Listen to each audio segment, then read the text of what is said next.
Hello, everyone, and welcome back to another episode of the Chilling Neigh Podcast, your premier VGC podcast. My name is Rashil, aka Konkadonk. I'm joined by Tommy, Ryan, and we have a special guest, your Baltimore Regional champion, Nick Morales. How are you doing, Nick? I'm all right. Could be better, but we chilling. Well, congrats on your huge victory. We've been super excited to talk to you about your team, your run. But if you want to start with a little bit about your background playing Pokemon and anything kind of leading up to Baltimore. So I'll just start with my competitive background. My competitive background essentially didn't really take off. Like I've known about competitive Pokemon since I was a little kid. I used to watch what's his face, King Nappy and Shofu. Right, I learned about it from then when I was in middle school. That's where I learned competitive Pokemon from. Yep. Right, but I never really actually super got into it until Swish. Right, that lockdown period is actually when I got into it, and then I got into VGC. And I got into Draft League. Those are my two competitive backgrounds right there. That's super exciting. So do you play a lot of were you mostly focused on one over the other? I know that we were talking a little bit before the pod about Draft League and stuff, and so that was your main focus during that time? Yeah, my main focus has always been Draft League. Draft League singles, Draft League VGC. I kind of right now, I kind of spearhead the VGC Draft League community. So like all those tier lists you might see running around, a lot of them might just be based off mine, or just slight variations of whatever I have, right? And like some of most of major tours for that kind of stuff, they'll say hey, let me get the version of your tier list, or let's make edits to that one, right? Yeah. Bro, that's so important to the Draft League community too. So wait, those smart docs, how updated are those smart docs now? Are they right now? The most current one was updated.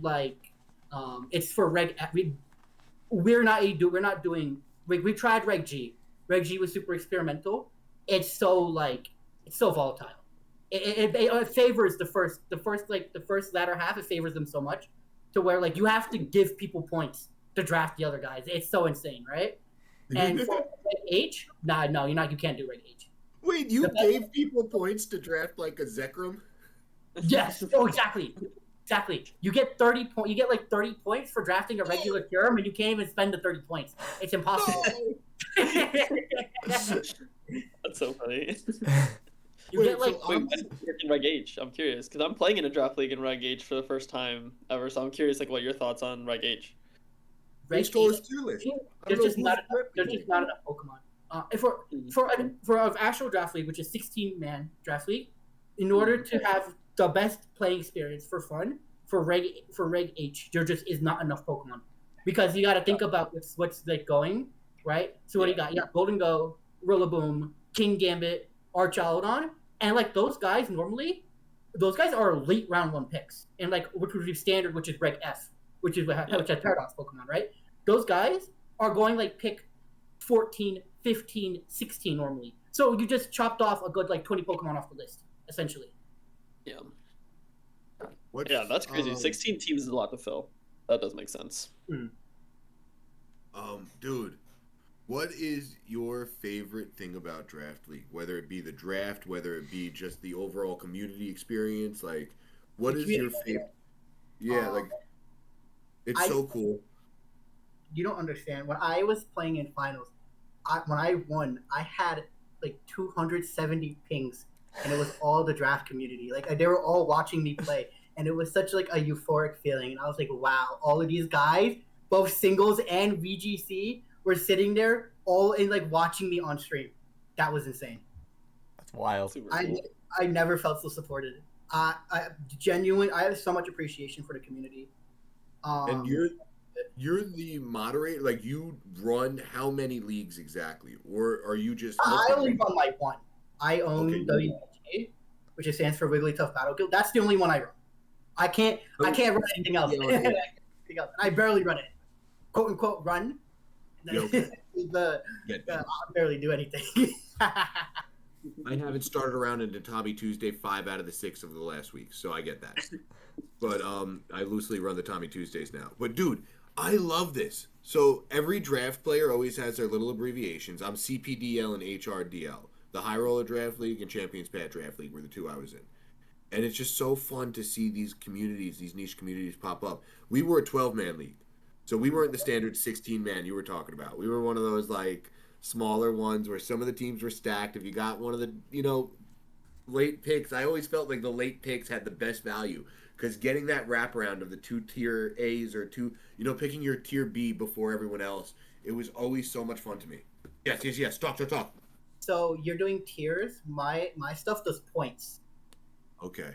So you would have, like, let's say you have 115 points. So and then the Pokemon actually cost points. So let's say like Fluttermane, for example, right? Fluttermane's max points. It's like 20, right? So then you have like your point limit. You have how many points, and then how many actual Pokemon do you want to draft? Points kind of get other Pokemon drafted. So for example, like in tiers, right? Cresselia will never get drafted in tiers because Cresselia is either tier 1 or tier 2, and for both tiers, it's undraftable for both tier 1 and tier 2. Yes. And then if you make Cresselia tier 3, it's a steal. Yeah. You can't have a tier 3 Cresselia, right? So then it's just undraftable. Dondozo Tatsugiri is undraftable in tiers because they're both tier 1. Like, you know what I mean? So when you do points, other Pokemon get drafted. Like you might actually see like a Fluttermane Dozogiri team in points. And it's just like, okay, well, I don't know how to prep against this. The fun part is sometimes drafting is fun. Other times drafting isn't fun. Depends how competitive it is. If it's super competitive and everybody's actually taking all the top tiers, which is what they'll do. If everyone's playing competitively, they'll just keep the top tiers alive. Like every Pokemon from like 20 through like 17 will all just get taken immediately, right? Yep. Then it's like, well, damn, there's nothing left. What am I supposed to do? Where are my fun Pokemon, right? Yeah. But like when you play in like a league where everyone's kind of just like chilling, and then you get like some crazy core like Fluttermane Chi-Yu, it's like, all right, well, I just won the draft league. I just won. That's true. I'm curious, like... Oh, go ahead, Tommy. The last draft league I played, I got Armorage and Indeedee. And I was like, I can't believe you let me guys get... And I just started freaking out. Those are my guys. I got Armorage plushes everywhere. And they might not be the best draft mons, but they're my draft mons. They're like the ones I wanted to play with. And it was just so much fun to see them. If you get Armrouge and Indeedee, then you get the bundle, and then you self-flip turn on your Armrouge, and then you bring in the Indeedee. It's so fun. I did that in Orlando. Not like this. That was my Orlando team. And Jin Fury kept making fun of me. And I had stuck my finger in a deli slicer, so I was flipping everyone off. Just like going around Orlando, flip turn, Armorage, weak armor. I was Armorage in the GC this year. I had so much fun in the GC. Oh my god, guys! But again, weak armor, weakness policy, Armorage, and those strategies are so much more fun in draft. When I was playing a draft, I felt like I had a template. I was like, all right, I feel like I need a Tailwind Mon, a Trick Room Mon. I feel like I need the Firewater Grass. I need the Fantasy Core. What, like, for a new noob to draft, like complete newbie, I'd set my GC team, by the way, but for a complete noob to draft, what tips would you have for your first time drafting? Pokemon who are low-cost points are low-cost points for a reason. For example, it's very usually most people look at this and be like, what? We have Palafin in 9 points in draft. 9, right? People will be like, what? Why is Palafin 9? And then you play with the Palafin, and then their Ogerpon Heartflame comes in, and it clicks Ivy Cudgel on your Palafin slot. And like you switch in, and whatever switch in died. Yeah. Like, people know about the Palafin, and know you have to take a turn to switch out. They abuse it. Most people who like are like decent enough at prep will abuse the fact that Palafin has to switch. You have to like get creative ways to like switch it out. Like I've seen like self intim in the mirror armor, and then your Palafin's a jetpack, and then you instant switch out turn 0, and like stuff like that to like get it to work. But like you can't always do that, right? Yeah. To get that turn 0 switch and immediately have hero form. Yeah, that makes sense. I'm curious like how Draft League has kind of shaped your like how you play VGC, because I know I've talked to people who play Draft League. I've only played like literally, I've just joined it, so I don't know much about it, but I'm curious, like people have always described it as kind of different games, but I'm curious like how it's like affected like how you play VGC. So one of the things I think that carries over is being able to visualize a game before actually getting into it, right? So when I see like my opponent's open team sheet, I'm able to like kind of like visualize how I'm gonna play it out, because I can do that in drafts without even having like, I don't even know what their team is, but I can kind of like guess, all right, what's their items, what's their sets, what's their Terra type, like what makes sense into me, right? And then kind of like make my game plan out while prepping my team to do all that kind of stuff, right? And when actually like constructing my team and like looking at my opponent's open team sheet, it enables me to be able to do that better. That's for me at least. I can't speak for every draft player, but for me, that's like how it helped me a lot. Yeah, no, not every draft player goes to their first regional and wins. You and Justin Tang. Justin Tang did. Justin Tang was a draft player. Did you ever play drafts with him? Yes, actually, I did. He smoked me the did. first time I ever played him. He completely annihilated me. Yeah, no, Ryan and Conk, I told you I was a draft player. I know some stuff. But no, he played in Swish.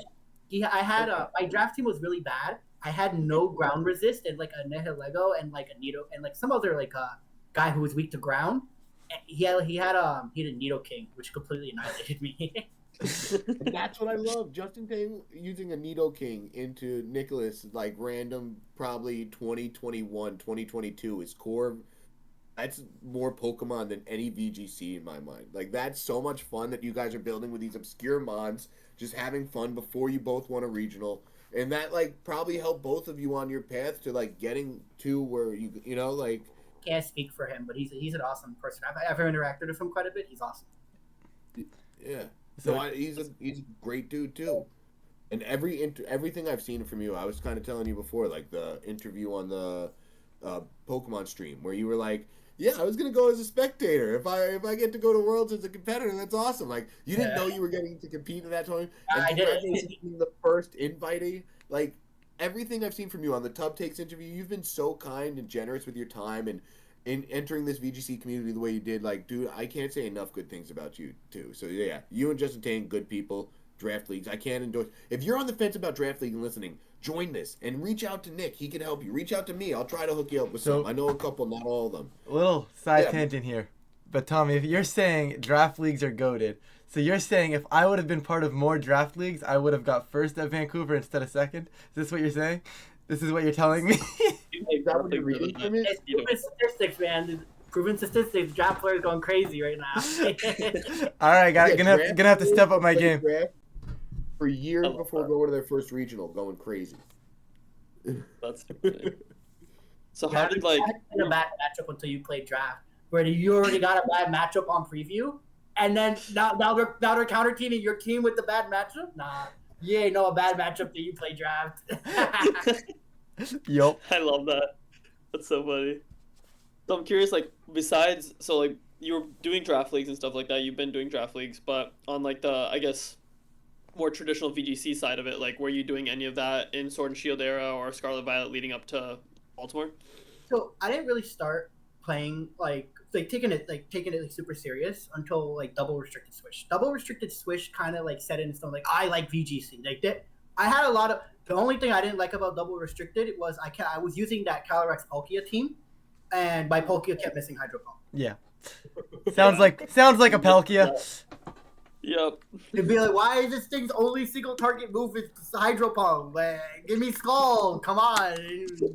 Big Legendary doesn't get Skulls. And this was the first. Usually I don't go to locals. I haven't been to any locals out here in Georgia. Maybe if I found a different state, I would have went to locals. Usually most of them are for TCG, from what I've seen from out here. So I just haven't been any in Georgia, right? And I'll connect you with Bruno. I'll connect you with my buddy Bruno. And then the next closest thing would be Florida. And with my work schedule, like having to drive to Florida, like just for like a local, it's not not in the cards. So then Baltimore was my first ever regional. I was at NAIC beforehand, and NAIC was great, but it was more of a spectating experience because I sat there day one. I just watched the big screen unite all day. My favorite team was winning. I had to support them. Yeah. I'm sorry. My favorite team was winning. You play Unite? Yeah, that's valid. You play Unite? No, I'm like the second lowest rank. I suck at Unite. Who's your mon? Who do you main in Unite? I love Lapras. Lapras got nerfed. I was playing Lapras before nerf, and it was like this character's so good, and then post nerf, it's like, oh, what happened to my baby? That's funny. They're my favorite characters, man. So have you been mostly playing like online ladder and like have you been? I know that we were talking a little bit that you played Ryan in a Limitless tour at one point in Scarlet Violet. It's just showdown stuff. Like I'll enter like showdown tournaments and all that kind of stuff, and just like play for fun. The issue is I'm real bad about like showing up to the games on Smogon, that kind of stuff. Yeah. So like forget. I'll be busy with work. I scheduled a game. I forget, and it's like damn.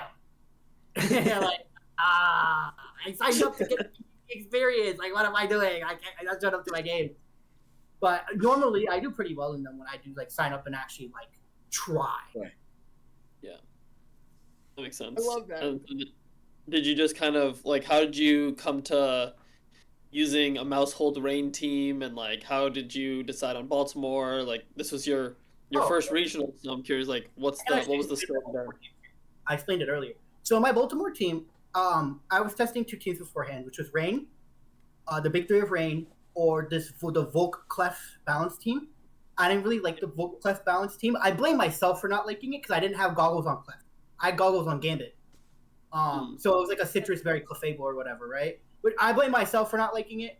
I guess whichever reason, maybe like God like had me like stray away from that team. I was bringing bad sets. Broke Ryan's heart. Ryan is the balance player. I'm Tommy Trick Room, and Conk's a Dozo player. But me and Conk kind of midnight as the other, where he's really a Trick Room player, and I'm really a Dozo player. And Ryan just makes fun of us as the balance Barry in the middle. And you saying you fell off the balance team, I just see him go. You used to play balance Rain, right? So you still play balance, like you played Rain balance, right? Yeah, the team was essentially Rain balance. So the team was basically the big 3 with Rain, which I think are Chaldon, Pelipper, Basket Legion. I don't think if you're going to use Rain, you use those 3. You're not going to use anything else. Then, so the next Pokemon was Amoonguss. Obviously, I have Amoonguss for Rain Ditto. Yep. And Amoonguss is a general really good anti-trick room mon. It's just good mon all around, right? I think Amoonguss was just a glue Pokemon I threw on there. Helped for Dozo Giri too, because I was Clear Smog. And it also actually helped with that Vocal. Like I was talking about that Vocal Rotor Clef team. Amoonguss helped a lot with that. Then we get into the second Pokemon on the team, the Instant. Instant Amoonguss actually completely shut down that team comp, which is what my Rain team was really struggling with at that time. That like the Terra Grass Volk Clef kind of stuff with the Rilla, it really struggled with it. But Instant plus Amoonguss completely shut it down. And Instant was just generally really good too. Like Instant came a lot. Like I think you guys seen it on stream a couple of times. Even with it came with the Rain core. I know if we play, a couple of my friends were like, "Why are you Flare Blitz on the Rain team?" And I'm just like, well, Rain's not always up, you know? Yep. Yeah. No, that makes sense. It came in useful. Definitely on stream, like we saw it a lot. There was one time I was scrimming one of my friends, and my Instant clicked knock under Golden Go, and I knocked them out. I knocked them out in one hit. And they're like, "Wait, I died? What?" They're like, "Yeah." They were like, "How much attack does your Instant have?" It's like a lot. I want that knockout. I want that knockout. That's crazy. Yeah. And it was the same for Flare Blitz too. Like I would Oko Amoongus's, and people were like, "Whoa." Yeah. Like wow, like Oko. Yeah. Yeah. No one's ready for offensive Incineroar. I don't think anyone ever is. I posted my thing. Yes, my Instant had incorrect EVs. It's my first event ever. Leave me alone, all right? Hey, I got second at a regional with a suboptimal Corviknight. It happens. It had like 4 missing EVs. Whatever. It had like 4, right? You were just like, I'm so good, I don't need those 4 EVs. One anyway, it doesn't matter. Yeah. I didn't say that. I didn't say all that now. I didn't say all that now. But it was like 164 adamant or something along those lines. Yeah. Then the last one on the team is Mousehold. Mousehold originally was just like max HP, like kind of support Pokemon. It was actually there for King Gambit kind of stuff to like redirect away, like sucker punches from Basket Legion while being able to support Archaudon with the self pop bomb. That was the idea behind it. Was the self pop bomb. It happened to work out for Basket Legion. Any follow me Pokemon really could have worked there. Like Electabuzz also would have been really good. like self Volt switch for Archaudon, right? You self Volt switch, you get the +1. And like all that kind of stuff would work. But I like Mousehold the most, mostly because I had Taunt and like the fast speed tier. It outsped other Electabuzzes and other Pokemon who might have been like rising up like Delphox and a couple other things that the speed tier really was nice for. That's why I brought Mousehold. But I was defensive at first. When I was training up my team, I switched over to offensive. Because I was like, if I'm offensive, yes, I'll do more damage to myself with Population Bomb. That is the downside to it. But I pick up more knockouts. Yeah. Yep. Mm-hmm. And so how often were you using, like, if you want to talk a little bit about your run and, like, what were the, like, key mons that were you usually using? Like, how useful was, I think Mousehold is kind of, like, the mon that everyone was really, like, excited by on your team. But, yeah, if you want to talk a little bit about your run. For what it's worth, it came more in Swiss. I think it had, like, 2 really bad matchups on stream, which is my top 8 and top 4 game. It was never going to come to either of those. Wait, actually, it could have came to my top 4 game. I've played that game, that match a couple more times with that team, and it actually can come into it.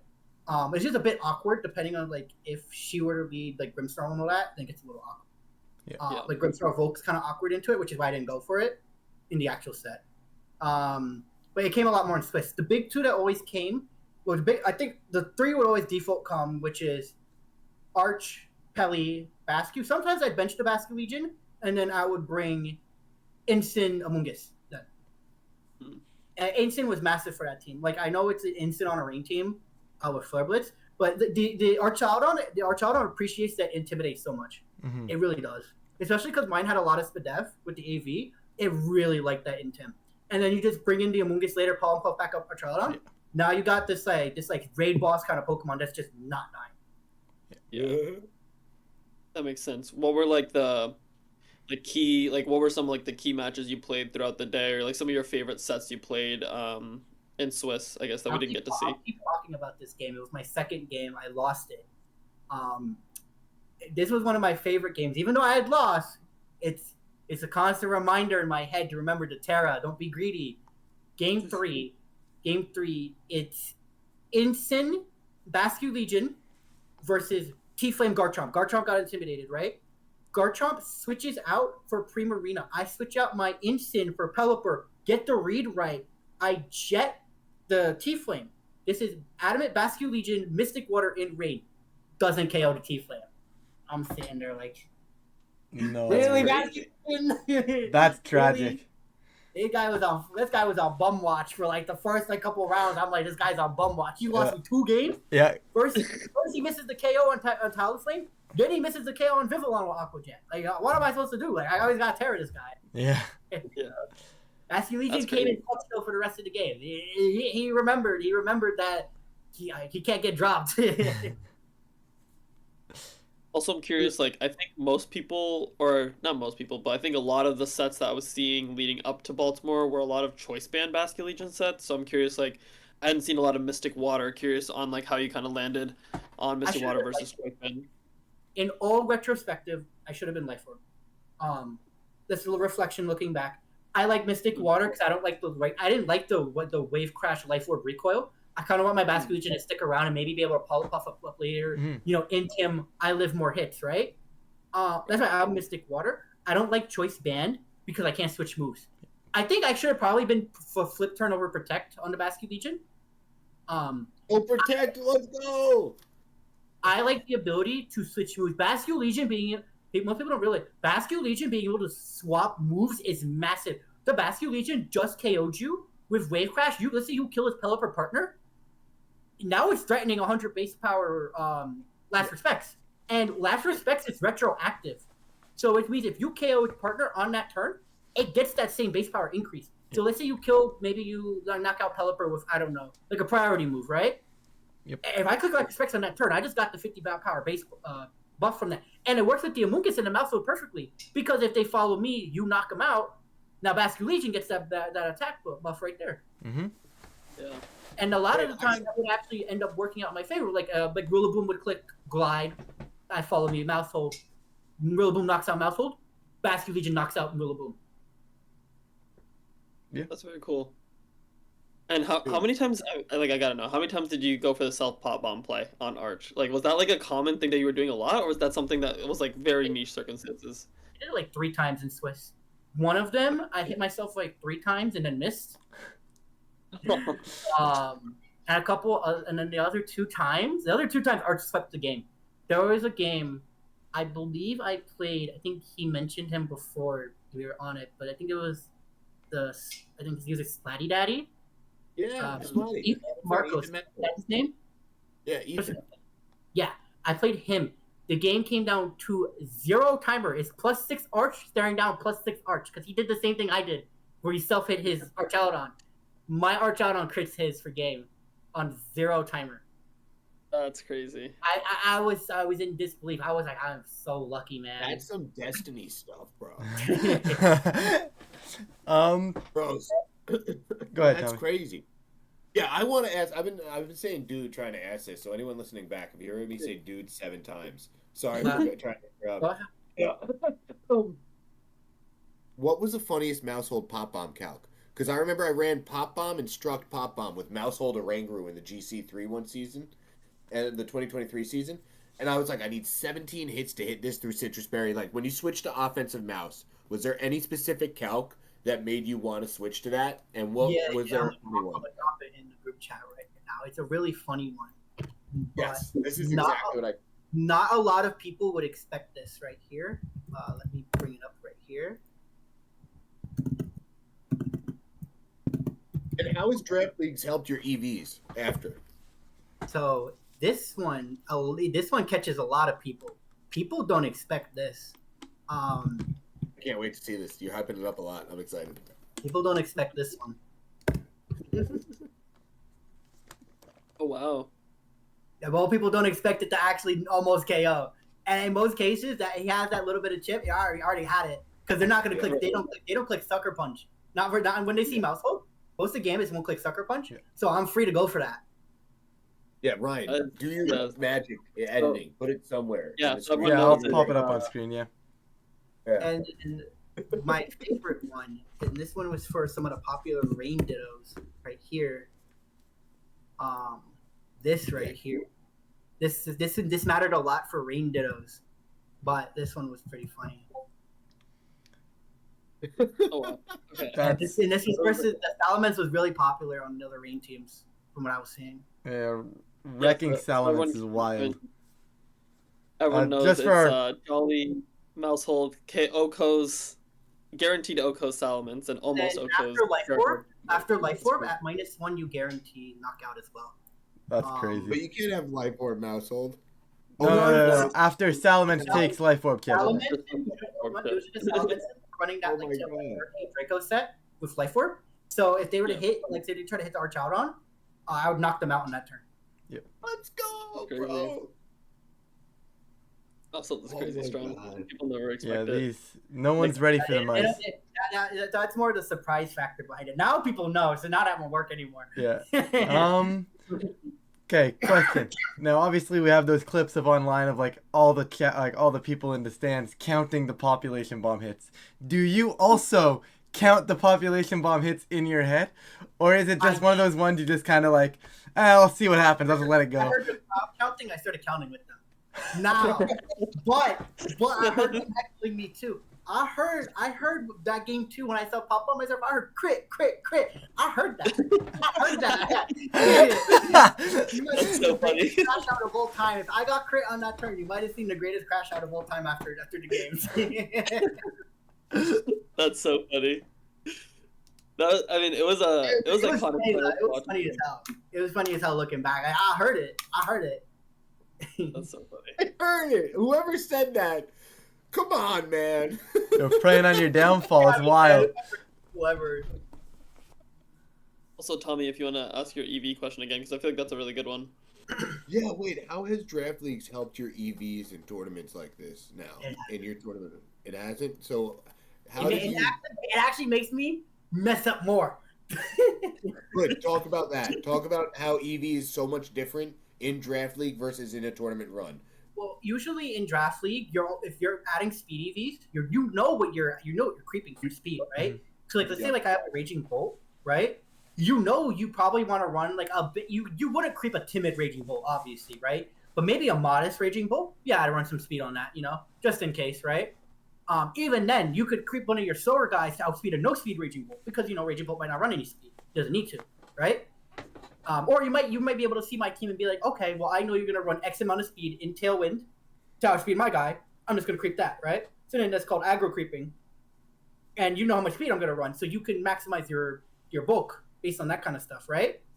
But when red and standard play, I have to just generally creep something. But then I don't know, because then people might speed creep to speed creep. So what was the common one? Like 112, right? For Timid Blood Moon, I believe.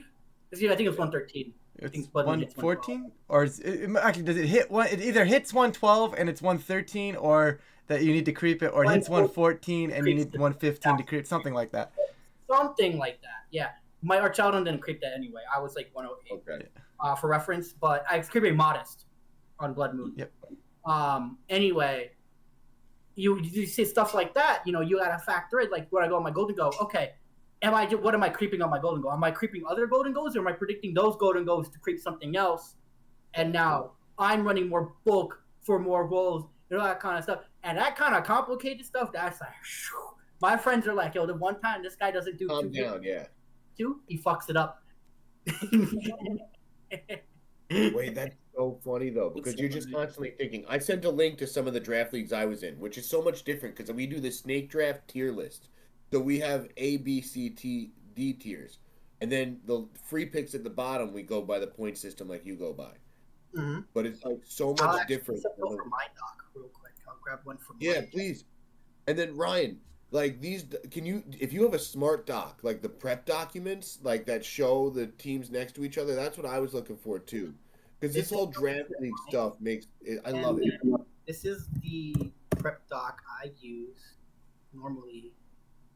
Yeah, no, dude, the draft boards I nerd out over. Of what it looks like. Uh-oh. Like my stuff, I ignore that I'm labeled as the victim. My opponent is labeled as greatest of all time. So keep that in reference when you see this. I'm that team. I'm the Terapagos team. That's me. This is singles, but this is like something like a screenshot of what my prep doc would look like. Yeah. I'll put that up on screen for anybody watching. Yeah, see, it's so much fun, and it's such a different animal playing in draft leagues versus playing in a full thing. Oh, I found one. Perfect. I'm gonna share it here. And I would use one of these, and you would see exactly what you need to outspeed. Going into this team, that Rabombi is the fastest thing. You're like, as long as I outspeed max speed plus nature Rabombi, I'm good for whatever choice scarf mod, whatever tailwind mods I need. I don't really need anything more than that. And that's how I would EV for draft leagues, where you can't do that for a long tournament run. Yeah. So, it's one of those things that I love, man. And usually for drafting my teams, I would use something like this. So this is just telling my speed tiers, what my Pokemon have, my points remaining, what my format is, etc. Fake out helping hand are so clutch in draft leagues too. Having a redirector, again, I would always try to get a Tailwind mod. I would always try to get a Trick Room mod. I would always try to get a Firewater Grass Core. And that type of stuff is just so much fun in draft leagues. Hmm. No, that's what makes it fun. You see niche Pokemon that you might not see before, right? Let's say something like Zapdos. You never see Zapdos in standard play. Zapdos is a common pick in draft league. I didn't bring it to Worlds or anything like that. Don't look at me. A core that you might not see very often. This is a very common core in VGC draft league. Thunderous Incarnate plus Enamorous Incarnate. Very common draft league core. Yep. Why? Because you Scary Face, Eerie Impulse your own Enam. Yep. And they can both do their own thing. They don't need each other either, and it's very strong. Mm-hmm. Yeah. Dude, Thwacky used to be used in my draft league all the time because Brian Collins, shout out Brian Collins, great draft player. Yep. He loved the chip sticks. Yeah. And he would be a budget Rillaboom, D tier Rillaboom. And you needed a D tier on your team. So he's like, if I need one, I got to use one with utility. Yeah. Makes sense. Bring it back to Baltimore a little bit. I'm curious, in finals, especially after and just your mentality during the run, especially once you had been realized, oh, this is kind of a special run, I'm doing really well. What was your mentality, especially when you were down the game early? I know I was just rewatching the finals again before a pod, and watching that game one, I feel like you were in a really good spot, and it kind of slipped away a little bit, and now you're down a game in finals against Paul Chua, one of the greatest players of all time. Kind of what's your thinking there, and how were you able to kind of keep that composure, pull it back? So I want a preference. I just wanted to make day two. That was my goal going into all that. I just wanted to make day two. Once I made day 2, I was like, holy shit, I made day 2. Then I won out like the 3 winning ins, right? Yep. Mhm. I was like, holy shit, I'm in top 16. I win my top 16 game. I'm like, whoa, I'm on stream. And then I win my next 2. Now, let's forget that I forgot how to play Dozo Giri. Because I did. I like completely. If you look at my top 8 game, it looks like I never played Dozo Giri. I played the Godfather of Dozo Giri and like 7 other Dozo Giri games before this. I just forgot how to play it. Apparently, I got scared of the Annihilate is the real answer. Between all that, I got scared of the Final Gambit Annihilate because I wasn't sure if Final Gambit plus Order Up code my Mungus. I wasn't sure, and I didn't outspeed his Don Dozo in Tailwind because my Mungus was maximized like slow. And I don't believe I outsped sped. Like a fast Dozo. Mm-hmm. Going into it, it didn't really occur to me that I was down a game. It was more like, all right, rain's not good. I'm just gonna bring my non-rain 3. Because I was looking at Mousehold before. You can't see me in my pre-selection. I was hovering over Mousehold quite a bit game 1. I just decided like I'll try rain. Maybe he sacks Ninetales early, and then I'm able to overtake him with rain, right? And it didn't work out because he played it very well and kept Ninetales in the back. He waited till Pelipper was out pretty much, right, to bring in Ninetales. And I also got very, very greedy game 1. I should have just Rage Powder with Amoongus. Me switching in the instant there was pure greed on him getting the 3-turn sleep. That's my fault. If I Rage Powder there, I'm actually pretty sure Archadon might have been able to just overtake the game from there. I don't think he might have been able. I don't know if he would have been able to beat it with what he had left because it was at full HP -2 Dragonite. I think he had like Amoongus, 8 tails in the back, and then my instance like basically at full, and my Amoongus would have been fine because I would just regen it off, right? So I think I was in a very commanding position there, and I blew it by not Rage Powdering. So going into game 2, I felt pretty good because I was like, okay, and I know that if I self pop bomb game 2, he can't KO me. Just straight up, he won't be able to KO me. The only thing that would be able to KO me is Ninetales. Which I was like, I don't actually know how much Ninetales does with Blizzard. I don't think it does very much. Yeah. And it didn't actually, it didn't do very much at all. I think it did like 35. It very little, yeah. I was looking back, like it didn't do too much, yeah. It didn't do very much at all. I love that. No, Ninetales is not known for good special attack, unfortunately. The scary part about 8 tails was actually the freeze chance. Yeah. I was terrified about him freezing me. Unfortunately, the only time he froze me was he knocked the same Pokemon out on the secret. I was very worried. And I don't know if you saw me on stream. I went like when he knocked out Yinston because I didn't click Flare Blitz on that turn. Yeah. I was like, okay, it completely ruins my game plan here if he doesn't knock out Yinston. But because he knocked it out, I was like, all right, we're in the clear. Yeah, that makes sense. Then going into game 3, I knew that he would be scared of the self pop bomb, and I was like, okay. Because you can see your opponent's team beforehand, I was able to look to see if Mousehold was able to KO Dragonite, and it was, right? I also know because I've fought Dragonites before. I haven't fought multi-scale, but I fought Inner Focus. I know I KO I know I, beyond belief, KO Inner Focus. I also know I KO'd Salamence, right? Beforehand. Yep. So I was like, I'm pretty sure Population Bomb should knock out his Dragonite here. Unless he has like a stupid amount of physical investment. So I was like, I'm just gonna go for it, and yeah, I'm gonna turn out. 1, 2, 3, 4. It was awesome. That was awesome. That was an awesome moment to. Great. He played great in all those games. Paul's amazing. He's so kind Paul's too. He's one of my locals. He was awesome. I spoke to him after the game. He was very nice. He asked me if I was going to go to any other events, but I told him I genuinely don't know. Okay, yeah, because I was just gonna ask about kind of like your future plans and stuff. So obviously now you know that you do have an auto invite to Worlds, so you I can want to go. go to Worlds, and I have a lot of improvement and growth to do. I'm not ready for Worlds. I'll say that. If I go to Worlds, I'm not winning. I'm not even making day 2. I'm just trying to be honest here. As for future events, I'll have to see my work schedule. I'd like to go to Toronto. I'll have to see how work is, and I know I want to go to NAIC in New Orleans for sure. That's awesome. That's super I don't know if I'll play though. I might get too distracted as a spectator. If they got Unite and my favorite US teams are up there, I might have to support them. That's the joy, though. You don't actually have to play anymore. You can just not play, show up at Worlds, and be like, we're back.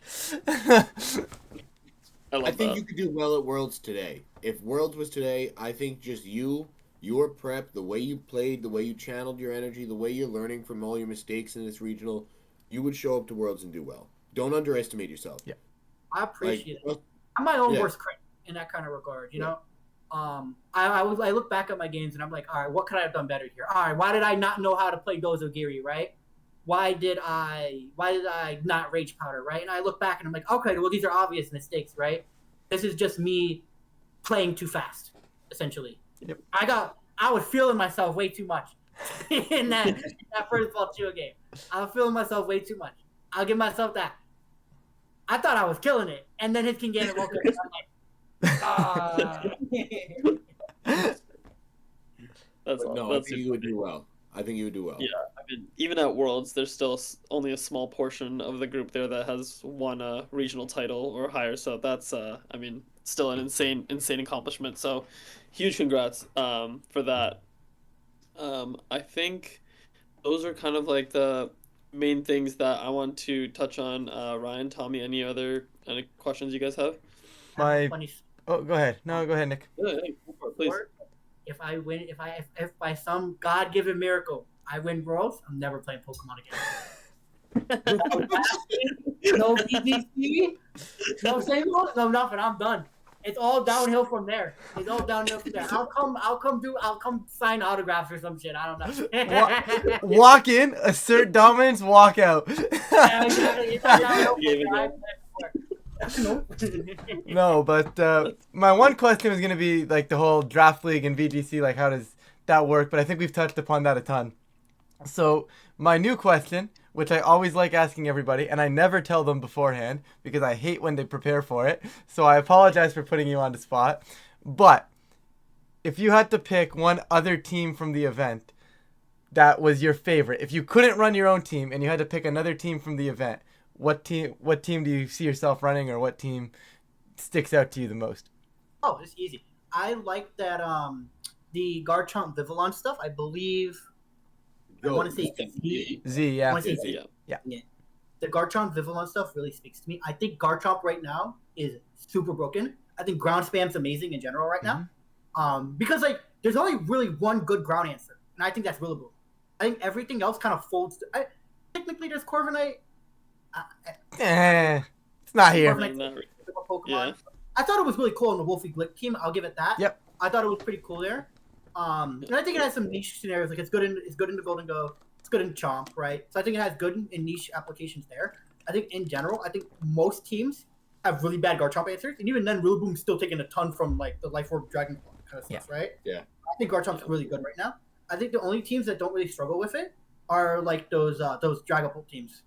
Because Dragapult usually can threaten to OHKO it, depending on which kind of Dragapult you are. Even if you're the Terra Ghost one or the Terra Dragon one. Terra Ghost one usually has the easier time, because if you predict the Terra Steel, you like do like 90 or something with Terra Blast Ghost, like some ridiculous number. Yeah. I do know that number. That's where the Vivillon's super broken, because you just put the Dragapult to sleep. Yeah. Yeah. That makes sense. Tell me any other questions, or Nick, anything else that you kind of want to talk about? Or any shout outs or anything like that? Oh yeah, of course. Shout out all my draft players, all my WBG guys, all the guys who set their profile pictures to my face. Shout outs to you. I don't know why you did that, but shout outs to you. That's funny. Awesome. All right. Well, I think this was so much fun. Yeah, this was so much fun. Like, thank you for your time, and thank you again. I love just talking in general. I love to hear myself.